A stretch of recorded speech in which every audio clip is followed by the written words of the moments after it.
Hello दोस्तों, आपका स्वागत है साइंस लर्नर में। दोस्तों, जिस तरह से जेटी जीएल सीसीई की जो डेट भरने की फॉर्म भरने की डेट धीरे धीरे खत्म होते जा रही है और स्टूडेंटों में वो परवान चढ़ रहा है कि अब हमको प्रिपरेशन किस तरह से करना है। तो चलिए आज हम देखते हैं कि इस एग्जाम का प्रिपरेशन किस आधार पे करना चाहिए, क्या स्ट्रेटजी होनी चाहिए, इसको सिलेबस को किस तरह से मैनेज करेंगे। तो सारी चीज का डिटेल डिस्कशन यहाँ पर हम करेंगे, क्योंकि ये बहुत ही इम्पोर्टेंट वीडियो होने वाला है। जो स्टूडेंट्स इसकी तैयारी कर रहे हैं उसको आज मैं कोशिश करूंगा कि मैं कुछ ऐसा स्ट्रेटजी बताऊं जिससे आपको फायदा होगा। तो चलिए देखना है कि किस तरह से हमको तैयारी करना है, किस तरह सिलेबस को मैनेज करना है। तो चलिए हम यहाँ पर क्लास देखते हैं।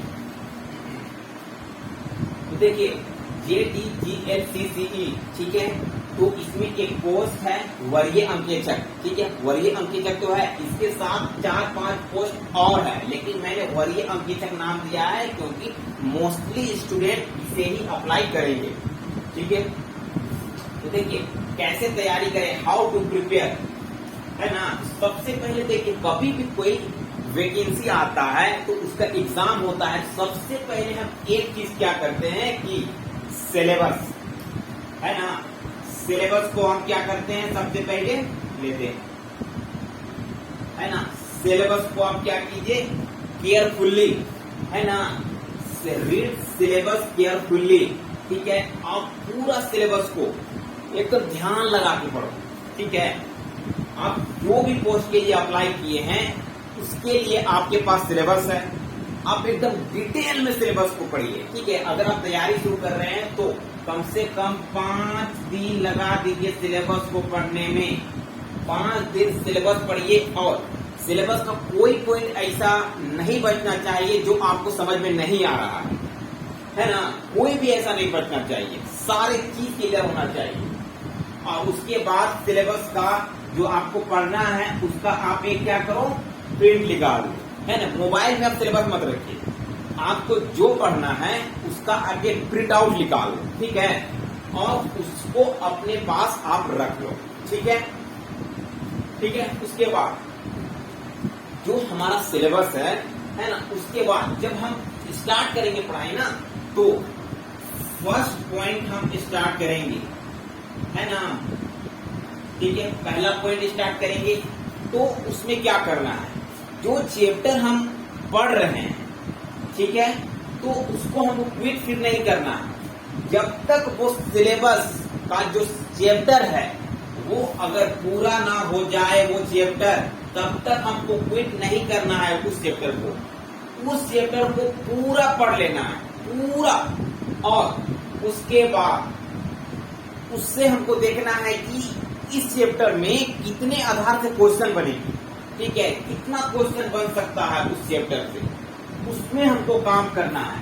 और उस चैप्टर से जो चैप्टर हम पढ़ रहे हैं, है ना, उससे हम प्रॉपर एक नोट्स क्लियर करते चलेंगे, नोट्स, है ना, नोट्स क्लियर करते चलेंगे। क्योंकि नोट्स जो बनाता है ना वही एग्जाम निकालता है, क्योंकि हमको एक बुक का पढ़ने का आदत है, ठीक है।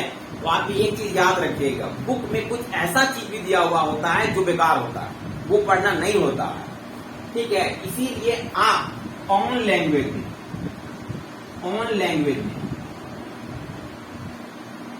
है ना, ऑन लैंग्वेज में एक नोट्स बना लो, सो आपको रिवीजन में आसानी हो, रिवीजन में आपको बुक खोलना ना पड़े, आप सिर्फ नोट्स उठाओ और उसी को रिवीजन करते चलो, ठीक है। तो और उसके साथ आप क्वेश्चन क्रिएट भी करो, है ना। क्वेश्चन क्रिएट करोगे ना तो बहुत फायदा होगा, क्योंकि क्वेश्चन क्रिएट करने से क्या होता है ना, एक क्वेश्चन डेवलप करने का सेटअप बैठ जाएगा, माइंड में सेटअप बैठ जाएगा, ठीक है, कि कोई भी क्वेश्चन से, कोई भी चैप्टर से क्वेश्चन आप बार बार क्रिएट कर सकते हो, ठीक है। तो क्वेश्चन, जितना क्वेश्चन आप करते चलोगे ना, आपका कंसेप्ट उतना ही क्लियर होता जाता है, ठीक है। आप और उससे पहले, ठीक है, जब आप उस चैप्टर को पढ़ लिए ना, तो उसके बाद आप प्रीवियस ईयर, तो वो इस एग्जाम, इसका प्रीवियस ईयर तो हुआ होगा, प्रीवियस ईयर तो क्वेश्चन होगा, पहले एग्जाम हुआ होगा, उसका प्रीवियस क्वेश्चन भी उठा लेना है, ठीक है। तो जब आप क्वेश्चन क्रिएट करने की कोशिश करोगे, नोट्स बनाने की कोशिश करोगे, तो सबसे पहले देखो कि उस एग्जाम जो पहला एग्जाम हुआ है उसमें किस तरह के क्वेश्चन पूछे गए हैं। क्योंकि कभी भी कोई एग्जाम अगर गवर्नमेंट कंडक्ट कराती है तो प्रीवियस ईयर बेस ही क्वेश्चन पूछा जाता है। अगर उसमें डिफिकल्टी लेवल 10-20% ज्यादा होता है, लेकिन पूरा प्रीवियस बेस ही हमको क्वेश्चन पूछेगा। तो प्रीवियस ईयर बहुत फैक्टर करता है। प्रीवियस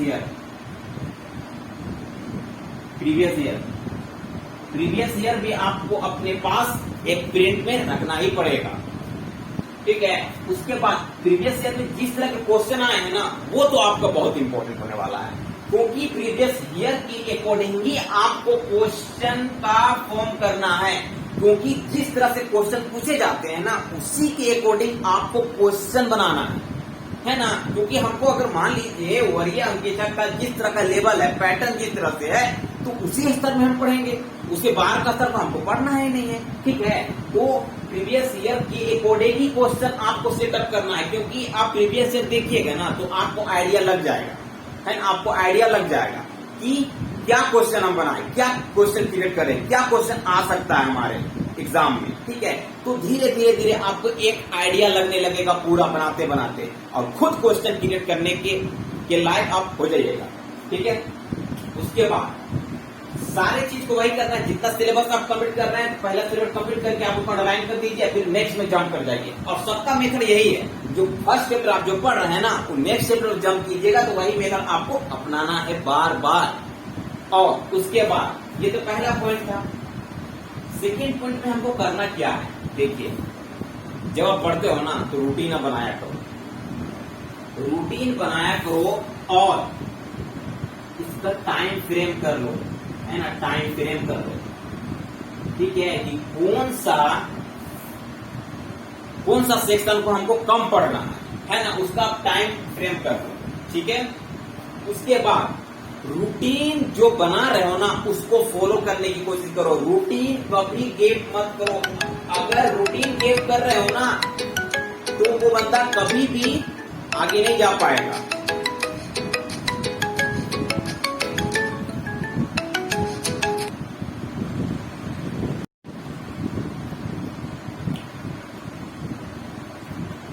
उसके बाद आपको क्या करना है, रूटीन तो बनाना ही है। रूटीन को आप गैप नहीं कीजिएगा।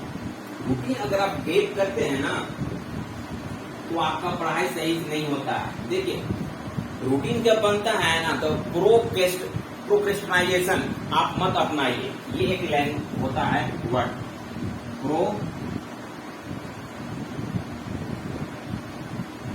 प्रोक्रेस्टिनेशन। ये मत, टाल मटोल मत कीजिए। कल से पढ़ेंगे, परसों से पढ़ेंगे, आज नहीं पढ़ेंगे, आज आराम करते हैं, परसों 3-4 महीने ऐसे निकल जाता है। तो ये मेथड आप प्रोक्रेस्टिनेशन नहीं अपनाना है। आप रूटीन बनाते हो तो रूटीन के अकॉर्डिंग चलना सीख लो। अगर जो रूटीन के अकॉर्डिंग नहीं चलता है, कभी सक्सेस नहीं करेगा, ठीक है। और इसमें कभी भी गैप नहीं करना है। आपका जो एग्जाम है ना, एग्जाम होना ही होना है। क्योंकि अभी सबका एग्जाम शुरू हो गया है। डिप्लोमा का एग्जाम हुआ, आपका अभी ग्रेड एनर्स का एग्जाम होने वाला है, उसके बाद सचिवालय का एग्जाम होगा। तो सबका अब step by step government exam ले रही है, ठीक है। क्योंकि गवर्नमेंट के पास जब टाइम नहीं है, 2-2.5 साल बचा हुआ है, इलेक्शन में उसको मुद्दा ही बनाना है, ठीक है। एग्जाम होगा, तो रूटीन वाइज आप हर एक कैटेगरी बांट लो, है ना। हर एक कैटेगरी बांट लो। जो रूटीन होगा ना, अलग अलग मॉर्निंग में कोई शिफ्ट रखो, आपको दोपहर में कोई चीज रखो, शाम में कुछ पढ़ो, रात में कुछ पढ़ो। सबके लिए आप टाइम बांट। देखिए, अगर आपको याद करना है तो मॉर्निंग का टाइम बेस्ट होगा आपका, है ना। याद करने के लिए सबसे बढ़िया मॉर्निंग का टाइम होता है, ठीक है। ये टाइम को आप जाने मत दो, ठीक है। तो मॉर्निंग में कुछ ऐसा चीज पढ़ो ना, जो चीज आपका वीक पॉइंट है ना, उस चीज को मॉर्निंग में आप पढ़ो। तो बता रहा हूँ, एक्सपीरियंस है मेरा, तो उसमें मॉर्निंग में बहुत अच्छा पढ़ाई होता है। क्योंकि जब आप उठ जाते हो ना, तो आपका जो माइंड होता है ना, किसी से मिलते तो नहीं हो सोने से पहले, है ना, तो पूरा माइंड खाली होता है। और 24 घंटा का जो हमको जो टेंशन होता है ना, वो सब चीज खत्म कर देते हैं सोने के बाद। अब उठ जाते हैं तो माइंड पूरा खाली होता है, ठीक है। तो उस समय आप जो चीज करोगे ना, जल्दी दिमाग में बैठ जाता है। इसी चलते मॉर्निंग का टाइम आप पढ़ने में यूटिलाइज करो, ठीक है, बहुत अच्छा होगा। ठीक है, उसके बाद देखिए एक रिवीजन होगा, है ना। आप रिवीजन शाम को रखिए, है ना, इवनिंग के बाद मीन्स रात को आप रिवीजन का क्लास रखो। ठीक है, रिवीजन छोड़ना नहीं है भाई। आप अगर वीक में 5 दिन न्यू चीज पढ़ो और 2 दिन आप रिवीजन करो, है ना, ये तो जेन्युइन रिवीजन हो गया। लेकिन इसके साथ एक दिन और रिवीजन, हर एक दिन रिवीजन करना। आप जो डे में पढ़ते हो ना, डे में जो पढ़ते हो ये तो अलग सा रिवीजन हो गया, वो तो करना ही करना है आपको रूटीन में। लेकिन जो आप डे में जो पढ़ते हो ना, उसको नाइट में आप रिवीजन करते चलो। ठीक है, रात में रिवीजन करो, क्योंकि क्या होता है ना कि जब हम सुबह पढ़ते हैं, दोपहर में पढ़ते हैं, तो रात होते होते सिर्फ हमको 20% याद होता है ना, ये साइंस बोलता है 20% याद होता है। ठीक है, तो फिर क्या है, शाम को सुबह होते होते तो 5% तक चला जाएगा। तो उसमें करना क्या है ना कि जब हम जो दिन में पढ़ रहे हैं ना, उसको रात में एक बार रिवाइज कर लेना, तो ये गारंटी है कि आप जितना याद किए थे ना जिस समय, वही मोड में आप आ जाइएगा, आपको फिर से सारा चीज याद हो जाएगा, है ना। और उसके बाद आपको सो जाना है। ठीक है, तो रिवीजन आपको छोड़ना ही नहीं है कभी, रिवीजन हमेशा करते रहना। आप भले ही कम पढ़ो लेकिन रिवीजन करो, है ना। सक्सेस का ये मंत्र, रिवीजन करना। ठीक है, और रिवीजन को भी रूटीन के अकॉर्डिंग चलना चाहिए, रिवीजन में कोई कोताही नहीं। ठीक है, रिवीजन को एकदम बनाओ। उसके बाद देखिए, जो आप सिलेबस पढ़ते चल रहे हो, चैप्टर बाय चैप्टर जो क्वेश्चन बनाते जा रहे हो, उसका आप प्रैक्टिस तो जारी रखोगे। ठीक है, उसके बाद अगर आपके पास प्रैक्टिस सेट है, प्रैक्टिस सेट जो क्वेश्चन का फॉर्म में होता है ना, जो सेक्शन आपका है वो सेक्शन का अगर आपका प्रैक्टिस सेट आपके पास है, ठीक है, तो उसका आप प्रैक्टिस करते चलो, मॉक देते चलो। ऑफलाइन एग्जाम होगा तो ऑफलाइन ही मॉक दोगे आप, तो देते चलो। आप रेगुलर मत दो अभी, लेकिन वीक में 2 दिन आप दिया करो मॉक टेस्ट। ठीक है, 2 दिन आप सेट बनाओ, 2 दिन। ठीक है, इससे क्या होता है ना कि जो आप पढ़ रहे हो ना, इससे आपको पता चलता है कि हम तो पढ़ रहे हैं, लेकिन हम जो क्वेश्चन हमको मिसलेनियस क्वेश्चन जो मिलता है उसको हम कितना तक सोल्व कर पाते हैं, ये आपको पता चलता है। आपको सिर्फ प्रैक्टिस ही एक ऐसा चीज है, वही चीज बताता है कि मेरा जो प्रिपरेशन का लेवल कहाँ है ना, हाउ वेयर आई स्टैंड, वो चीज हमको बताता है। ठीक है, जब आप प्रैक्टिस करते हो तो जो क्वेश्चन आप बनाते हो, ठीक है, उसके बाद सारा क्वेश्चन कंप्लीट, उसमें बहुत सारा क्वेश्चन आप स्किप कर देते हो, स्किप होता है, रॉन्ग क्वेश्चन करते हो। ठीक है, रॉन्ग भी होता है। ठीक है, तो उसमें चेक करना है कि स्किप की जो क्वेश्चन हम कर रहे हैं ना, हमको क्यों नहीं आया हो, जहां पर हम मतलब उसमें वो क्वेश्चन को क्यों हम पकड़ नहीं पाए, तो फिर उसको क्या करना है, नोट डाउन कर लेना है। उसको नोट डाउन कर देना है कि हम इसकी क्यों किए, ये क्यों नहीं समझ में आया हमको ये क्वेश्चन, उसको नोट डाउन करना है। मीन्स वहां पर मेरा कहीं न कहीं उसको हम नहीं पढ़े, इसीलिए मेरा हम उसको कैच करने नहीं पाए, उसको नोट डाउन कर लेना है। ठीक है, उसके बाद जो क्वेश्चन गलत हो रहा है वो क्यों गलत हुआ, उसको भी नोट डाउन करना है। मीन्स हमको ये दोनों चीज में काम करना है। आपको इसी से पता चल जाता है प्रैक्टिस सेट से कि वीक पॉइंट क्या है, स्ट्रॉन्ग पॉइंट क्या है। ठीक है, तो सारे चीज को नोट डाउन आपको करना है, स्किप, रॉन्ग, और इसी के बीच में आपको वीक और स्ट्रॉन्ग पॉइंट आपको पता चलेगा। और जो स्ट्रॉन्ग पॉइंट है वो तो आपके लिए बहुत अच्छा है, उसमें काम थोड़ा थोड़ा करना है, लेकिन जो वीक पॉइंट आपका है उसमें आपको ज्यादा काम करना है, क्योंकि जिससे नंबर आपका नहीं आ रहा है, जिससे नंबर आपका कम होते जा रहा है गलत होके, तो ज्यादा फोकस तो हम उसी में करेंगे ना। क्योंकि अच्छा वाला जो भाग मेरा मजबूत है उस भाग को थोड़ा सा कम समय दे, और जो वीक पॉइंट है उसमें ज्यादा ध्यान दे। यही हमारा एनालिसिस होता है। ठीक है, प्रैक्टिस बनाएं, प्रैक्टिस सेट किए, उसके बाद स्किप, रॉन्ग जितने भी हो रहे हैं मेरे, स्किप में छोड़ना, क्वेश्चन छोड़ना होता है। ठीक है, तो वही प्रॉपर एनालिसिस होता है कि कहाँ पर मेरा कमजोरी है, कहाँ पर मेरा मजबूती है, कहाँ पर मेरा स्ट्रॉन्ग जोन है। ठीक है, तो उसी को हम प्रॉपर एनालिसिस करते हैं। एनालिसिस आपको छोड़ना ही नहीं है, कभी भी अगर प्रैक्टिस करते हो तो एनालिसिस जरूरी है, ठीक है, एनालिसिस जरूरी है। ये इतना इंपॉर्टेंट है ना कि जब एक आदमी ह्यूमन बींग्स है, अगर वो खाना नहीं खाए तो उसका लाइफ सर्वाइव नहीं कर सकता, वो जिंदगी में मतलब वो जिंदा रह ही नहीं सकता है अगर वो खाना नहीं खाए। तो उसी तरह से है कि अगर हम प्रैक्टिस सेट बनाते हैं और एनालिसिस नहीं करते हैं तो प्रैक्टिस सेट का कोई वैल्यू नहीं रह सकता है। प्रैक्टिस सेट मेरा जो टाइम बेकार चला गया, इसीलिए एनालिसिस आपको एकदम जरूरी है। अब उसी से पता चलता है वीक पॉइंट स्ट्रॉन्ग पॉइंट, उसी एनालिसिस से ही पता चलता है। उसके बाद आप रेगुलर अगर ये करते चलोगे ना तो आप एक समय देखोगे जो हमारा वीक पॉइंट था उसमें धीरे धीरे सुधार होता चला जाएगा, जो हमारा कमजोरी था वो खत्म होता चला गया, क्योंकि उसमें हमको बाद में काम करना है, ठीक है, वो चीज आप करते चलोगे, है ना। उसके बाद एक चीज और हमको यहाँ पर देखना है कि अगर आपके पास ग्रुप है कि अगर जो चीज के लिए आप मान लीजिए वरीय अंकेक्षक का कर रहे हो प्रिपरेशन, आप स्टैटिकल डिपार्टमेंट के लिए कर रहे हो, ठीक है, तो सबसे पहले देखिए कि आपके आसपास आपका कोई फ्रेंड सर्कल में है जो इसका प्रिपरेशन कर रहा है, तो उससे भी आपको रिलेशन रखना है। क्योंकि कभी कभी क्या होता है ना कि ग्रुप स्टडी से बहुत सारे नॉलेज हमको गेन होता है। ग्रुप स्टडी एक ऐसा मेथड है which we can take more and more knowledge, ठीक है। तो अगर 5 स्टूडेंट है तो क्या होगा ना कि 5 स्टूडेंट का ग्रुप है तो क्या होगा, 5 स्टूडेंट अपना नॉलेज शेयर करेंगे। अगर हम लोग 5 हैं तो यहाँ पर क्या होगा कि एक बंदे ने अपना नॉलेज शेयर किया, एक बंदे ने क्या फिर ये किया, फिर ये किया, ठीक है, सबने नॉलेज शेयर किया, कुछ इसका नॉलेज गेन हुआ, कुछ इसका नॉलेज गेन हुआ, कुछ इसका नॉलेज, फिर कुछ इसका, सबका नॉलेज थोड़ा गेन होते जा रहा है आपको। तो समझिए कि आपका नॉलेज कितना बढ़ रहा है और आपका भी नॉलेज इधर शेयर हो रहा है। आपका एक तो रिवीजन भी हो रहा है और नॉलेज शेयर भी हो रहा है, नॉलेज के एक्सचेंज भी हो रहा है। तो इससे ना बहुत ज्यादा आपका जो बेसिक चीज है वो क्लियर होता जाता है, ठीक है। इस चीज में भी आप टाइम दिया करो। अगर आपको ग्रुप में नहीं पढ़ना है, ग्रुप में अगर नहीं पढ़ना है तो आप नहीं पढ़िए, लेकिन 1-2 दिन आप जरूर पढ़िए। आपको 7 दिन नहीं पढ़ना है ग्रुप में,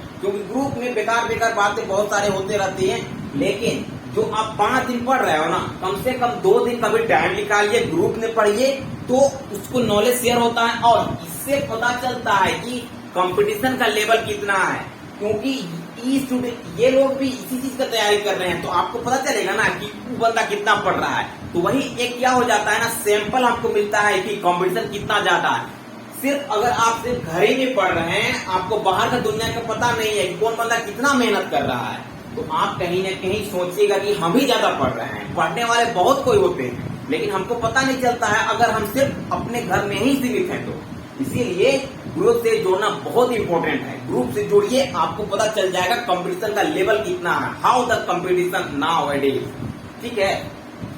तो इस चलते ये चीज को भी अपनाइए, ठीक है। उसके बाद देखिए सिलेबस का सारा चीज मैंने बताया। उसके बाद टेक्निकल, देखिए आपका टेक्निकल जो सब्जेक्ट है 100 क्वेश्चन पूछेगा। आपका जीएस से आपको 20 क्वेश्चन पूछ रहा है, मैथ से 20 क्वेश्चन पूछेगा और इससे साइंस से 10 क्वेश्चन पूछेगा।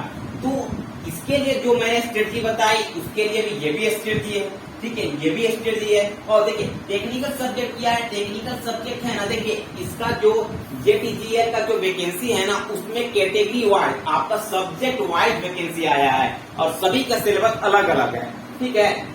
तो जो सब्जेक्ट से आप अप्लाई किए हो ना, अगर मान लीजिए वरीय अंकेक्षक में इकोनॉमिक्स है, कॉमर्स का है, मैथ्स है और स्टैटिस्टिक्स है, ठीक है। तो अगर आप इकोनॉमिक्स से हैं तो इकोनॉमिक्स से 100 क्वेश्चन आपका पूछेगा। अगर कॉमर्स से हैं तो 100 क्वेश्चन कॉमर्स से पूछेगा। यही है टेक्निकल सब्जेक्ट। और ये जो तीनों है ना, ये तीनों सबका कॉमन रहेगा, है ना। जीएस भी, झारखंड जीएस और मेन जीएस सब इसमें इंक्लूड है, वो भी कॉमन है, मैथ भी कॉमन है और साइंस भी कॉमन है। ये तीनों सबका एक ही होगा, ये सबका अलग अलग होगा सब्जेक्ट वाइज, ठीक है। इसके बाद आपका 300 नंबर का नागपुरी पूछेगा। तो नागपुरी आपको, नागपुरी मैं बता रहा हूँ क्योंकि सबसे फेमस क्षेत्रीय लैंग्वेज में आता है। तो बहुत सारे 11 लैंग्वेज हैं, तो आप किसी को भी अपनाए होंगे, उर्दू, खोठान, कुरमाली, नागपुरी, पंचपरगनिया, बंगाली, संताली, है ना। 300 नंबर का होगा, तो उसमें भी आपको फोकस करना है। तो मेरा सजेशन है कि आप इसे मॉर्निंग में पढ़ो। मॉर्निंग बहुत इंपॉर्टेंट है मॉर्निंग में, क्योंकि यही चीज आपको सिलेक्शन दिलाएगा। 300 नंबर में अगर आप 250 नंबर भी कर देते हो तो सिलेक्शन के बहुत आगे आप पहुंच जाइएगा। ठीक है, तो आई होप कि ये सारा चीज आपको क्लियर हो गया होगा, है ना। क्योंकि मैंने बहुत इजीली वे में मैं समझाने की कोशिश किया है, और आई होप कि you will get more knowledge in this class. So now अब मैं सेशन को क्विट करता हूं, और चलिए keep on my channels. Thank you.